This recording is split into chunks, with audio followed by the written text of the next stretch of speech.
We interrupt this program to bring you Courage the Cowardly Dog Show! Hello everybody, today we'll be talking about the damn dog, the myth, the legend, Courage the Cowardly Dog. Now if you don't know who Courage the Cowardly Dog is, I'm sorry, but to briefly explain, Courage the Cowardly Dog is a hand-drawn animated TV series. It aired on Cartoon Network, premiering on November 12th, 1999. Now describing the premise of Courage each episode will be kind of hard to do, but it usually follows the dog Courage, Eustace, Stupid dog! and Muriel, who are his owners. Muriel is a bubbly, optimistic, usually pretty oblivious, kind lady who obviously loves Courage, while Eustace has much more of a wall set up between his emotions and Courage and Muriel. Sometimes you question if Eustace even cares about Muriel or Courage, mainly Courage. You can tell he cares about Muriel, sometimes. But usually Eustace comes in clutch, like the good man he is. And Courage the pink dog is just a anxious-ridden little dog who usually tries to warn his owners of bad things going on, but his owners are pretty oblivious or they just don't care. Now Courage can talk. He actually talked a lot in Season 1, but after Season 1 he talked less and less, but he does talk. Many people actually remember him not talking at all, but I was almost certain he did talk, and then I watched it and he did. Okay, you don't have to get personal. Now I said anxious-ridden dog, and that's totally warranted, because on their farm homestead type thing that they got going on, I'd wager it's haunted. It's on haunted land. They should probably move. Throughout the family's ventures, more specifically Courage's adventures, the horror and supernatural side of the show truly indulges itself. When I was a kid back in 1973, when I was like 7 watching this, I didn't know that, and neither did my mom. But I think Courage the Cowardly Dog truly helped me get into my love of horror.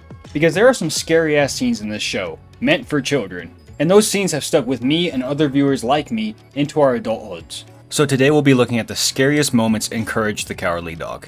And before we fully jump in, if you're new here, welcome, and if you're returning, it's good to see you again. Right? Without further ado, let's get into it. I bet some of your hairs just stood up. King Ramses, Season 1, Episode 3. Yeah, so we're starting off with probably the most famous scary scene in Courage the Cowardly Dog. In this episode, we watch as the usual seems to go on. The family's just chilling in their house, nothing too exciting. But Eustace seems to have a weird slab that he's holding on to like it's crack cocaine. Can I mention drugs on YouTube? Ronald Reagan, how about that? Sorry for the reference. Reason I said this because he's holding on to that thing for his dear life. He thinks it will pay him. Unfortunately, the only pay he gets is a visit. Was that good writing? Now this visit isn't any Girl Scouts. At least that I've seen in my 60 years of life. No, this is what Eustace gets met with.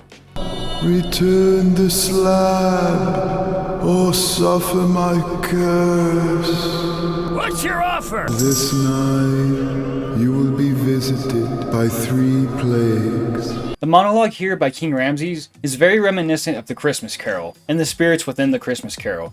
Only instead of spirits, for Courage, it's gonna be plagues. Which sounds fun, right? That went well in the Bible, I think. That's sarcasm. The premise of return a sacred item or bad things will happen was done perfectly in the show. I think this, as well as Scary Stories to Tell in the Dark, helped me love that trope in storytelling. And what I'm referencing in Scary Stories to Tell in the Dark is the big toe story, where that kid was like, ooh, that toe looks nice, I'm gonna pick it out on the ground and take it back home for soup. And then he ate it. And then homeboy who's missing a toe goes looking for the toe, and then this happens. Where is my toe? You've got it! The childhood horror aspect of Scary Stories to Tell in the Dark reminds me so much of Courage the Cowardly Dog. King Ramses here with his echoey voice, odd movements, and creepy distance, and finally a soundtrack that brought back weird memories for me, they're all reasons why King Ramses hasn't been forgotten by all of Courage's viewers into our crusty old adulthoods. Now, King Ramses is probably the most famous scary scene from Courage the Cowardly Dog, but the next 2 examples are what scared me most. I said my name is Fred, and I've been very naughty. Freaky Fred, Season 1, Episode 4. I had an uncle named Freaky Fred. In Courage the Cowardly Dog, Season 1, Episode 4, we get introduced to one of the most horrifying childhood antagonists, Freaky Fred. I wrote in my script another Diddy reference, and I know like there's not too many returning viewers, but I need to stop doing that. So this is me growing as a person, and I hope you leave a like because of that. I'm not going to reference Diddy or how Freaky Fred kind of reminds me of Diddy. The episode Freaky Fred aired on December 3rd, 1999, and the plot follows the average Courage storyline. The family's at home when Muriel's nephew comes for a visit.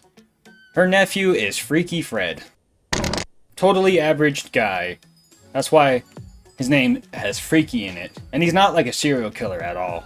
And again, I want to say he's not like a serial killer, because he definitely doesn't do things like illustrates tendencies of a textbook serial killer.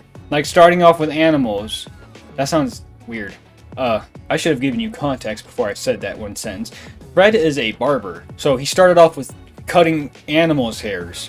That's what that sentence meant earlier. And to say he's not the most gentlest Choke me, Devil Daddy, choke me! of barbers is an understatement. I'd probably not go back to him. Don't tell him that though. Please. Freaky Fred tells Courage a story about how he started off cutting hair with his hamster. As Fred recalls this story, and soon another one, he gives Courage a little haircut. A nice little mohawk that doesn't delve into abuse at all. However, the second story Fred tells Courage is a bit more worrisome. As if his face wasn't worrisome enough, Fred tells Courage about how he forced a haircut on his former lady. Now, the reason she is his former lady is because Fred fucking shaved her hair off. Like, she went bald. All while Fred's telling Courage this story, he's manically cutting Courage's hair. And Freaky Fred's appearance is indeed freaky. I don't think I have to go too far in depth about that. Now, one we're going to hear a lot in this video and just on this channel in general is uncanniness. And Freaky Fred is uncanny as hell.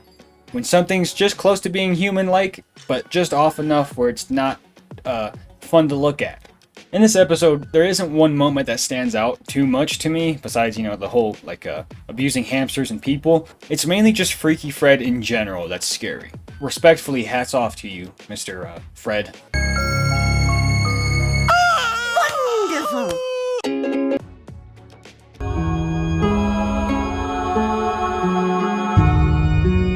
The House of Discontent, Season 2, Episode 12. The episode of Courage the Cowardly Dog, The House of Discontent, the episode starts off with Muriel, Eustace, and Courage all by a flower. Now this flower is important. I mean, clearly, because Muriel is saying a prayer towards it. This prayer is about the harvest moon, and about the crops that aren't really growing out there. The prayer is in hopes to finally be able to grow some herbs. Yummy yummy. You know Muriel was smoking that dank. Same with Courage. I think Courage was probably on LSD.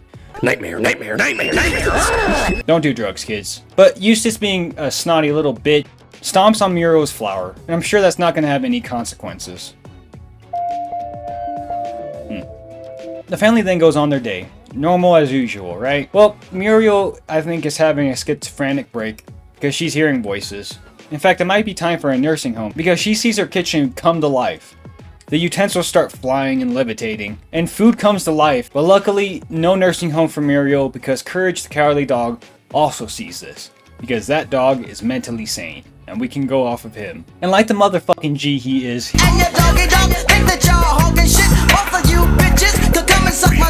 he saves Muriel from the kitchen nightmare. But why is this in this video for scary moments and Courage?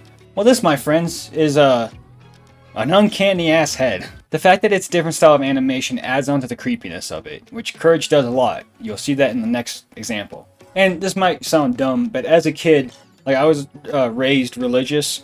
I thought that this was God. Like, not this guy specifically, no offense, homeboy, but like, this is how that would look. Like, just a head being like, "You've died, my son, come with me." And I was terrified. Now I know it's obviously a unicorn in the sky. I mean, duh. Now this beautiful bald being is the spirit of the harvest moon. You know that thing I mentioned in the beginning? That flower that Eustace stepped on because he's a supporting husband? The spirit of the harvest moon has been messing with Muriel, hence the voices that she's been hearing, so she's not going crazy. That's a good thing. The bad thing is that he just made all of them fall down into the basement, and now he's giving them a stern talking. It's like when you cut the brakes in your principal's car and then the dean's like, "Hey, why'd you do that? You can't do that. Come on, kids."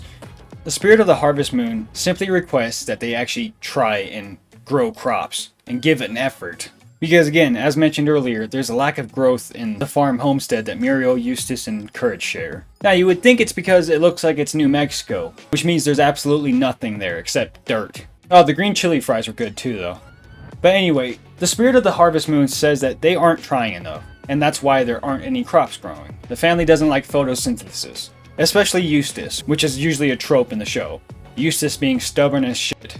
Now, a good motivation is them being forced off their land if they don't grow crops, which is what the spirit of the harvest moon is saying is going to happen. And from there, it kicks off the rest of the episode. Which also, I'm not trying to spoil the episodes, I'm just trying to show you the scary parts. And now, moving on to a semi-honorable mention that's kind of in the range of uncanny, weird animation that just randomly appears.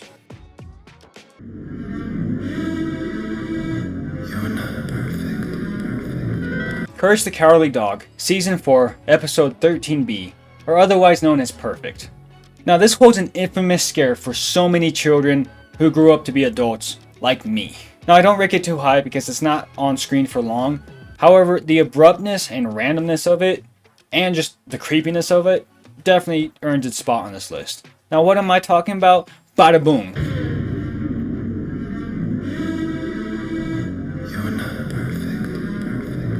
Throughout all the Courage the Cowardly Dog episodes, it's usually trying to prove a point or like teach a lesson for little kids, which most good TV shows do, while also being entertaining. The episode's lesson is you don't need to be perfect. But throughout the episode, we learn that by going through nightmares and having a teacher who's like, you have to be perfect, you must be perfect. That teacher spawns nightmares for Muriel, Eustace, and Courage about how they aren't perfect. Which is why Homeboy here says what he says. And Homeboy's name is the Bugle Monster, and not like the Chips, which if you know what I'm talking about, thank you. If you don't, I don't know what I'm talking about half the time either. So now what? Something I haven't mentioned in this video, the CGI that was used being way different from the hand-drawn animation is so well done. And by that I mean it's well done because it is scary. I'm not looking for the Flash's CGI, that amazing movie, that Dime and the... Fuck, I hate that movie. No, I'm not looking for great CGI. I'm looking for CGI that does its job. I'm pretty sure that the Bugle Monster was simply there to scare you. And hey, it worked. The rest of the episode is pretty tame in comparison, which is why I said semi-honorable mention. Because again, if you go into this episode, there's not much scariness into it, at least in my opinion, because I'm a big boy. Regardless, I bet there were some kids who didn't finish the episode because of this part. You little bitch.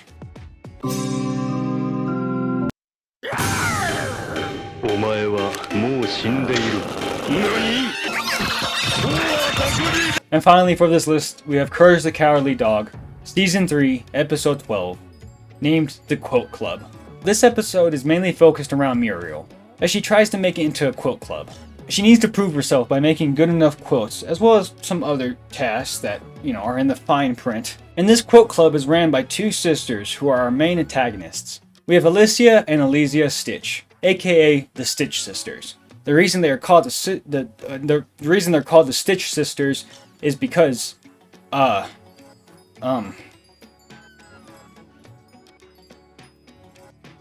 Stitch Sisters request for patches to be sewn, and that's what Muriel is doing. The only problem is it takes her away from her family. But everyone needs hobbies, right? Until you start forgetting about your family, like genuinely forgetting their names and shit. That might be a problem. However, the Pink Batman is on his way to save the day by looking stuff up. Courage discovers that the Stitch Sisters actually have been alive for hundreds of years. The way they do that is through their quilt. Their quilt has a ton of different patches on it, all sewn by different people. Now those people's souls slowly get sucked into the patch, and those patches the sisters take to keep them living. The Stitch Sisters are literally Ermac from Mortal Kombat. Let me break it down for you, Mark.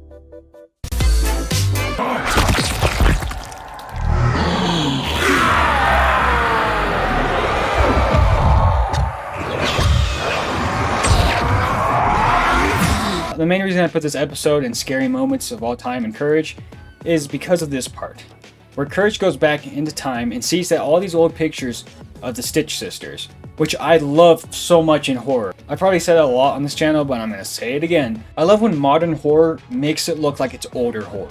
I love when you do that nowadays because you can make it look creepy as hell. Not saying that the old stuff isn't creepy, because there's a lot. But a great example for me in horror movies is the Babadook, which is usually where I point to this scene.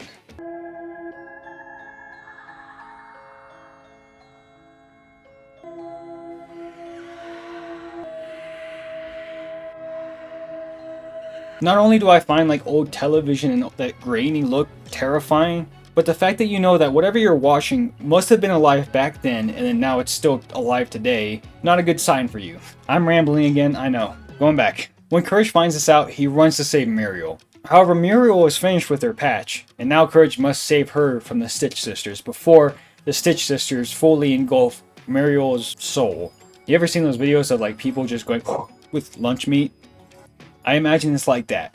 Now, one thing with Courage the Cowardly Dog that I've noticed doing this list is that it takes a lot of ideas from horror tropes. Like this episode is a fun interpretation of like the Fountain of Youth. Like you can stay young forever, but it's gonna cost something. In this case, it's someone's lives, and the Stitch Sisters just found a way to make it other people's lives. It's like Indiana Jones in The Last Crusade with the Fountain of Youth.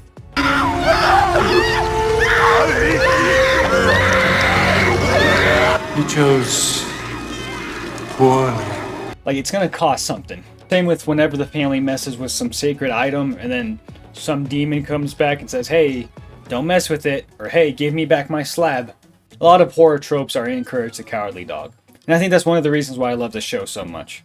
Alright, well that seems like a good point to end the video. What do you think? Alright, cool. So, if you enjoyed the video, leaving a like really helps out. If you think I earned your subscription, then, hit that button. If I missed one of your favorite scariest moments from Courage the Cowardly Dog, let me know as well. If I included yours, then let me know how it affected you, because I remember King Ramses until this day, and I remember those weird heads. For the longest time, I didn't know where the spirit of the Harvest Moon was from, and then randomly one day I just saw it on Courage. I was like, oh, you. I remember you. Anyway, did you love Courage as much as I did growing up? I remember watching this show like every day after school. Alright, see you next week. Bye. And farewell, Courage. What's the harm if I was slightly naughty? With love, Fred.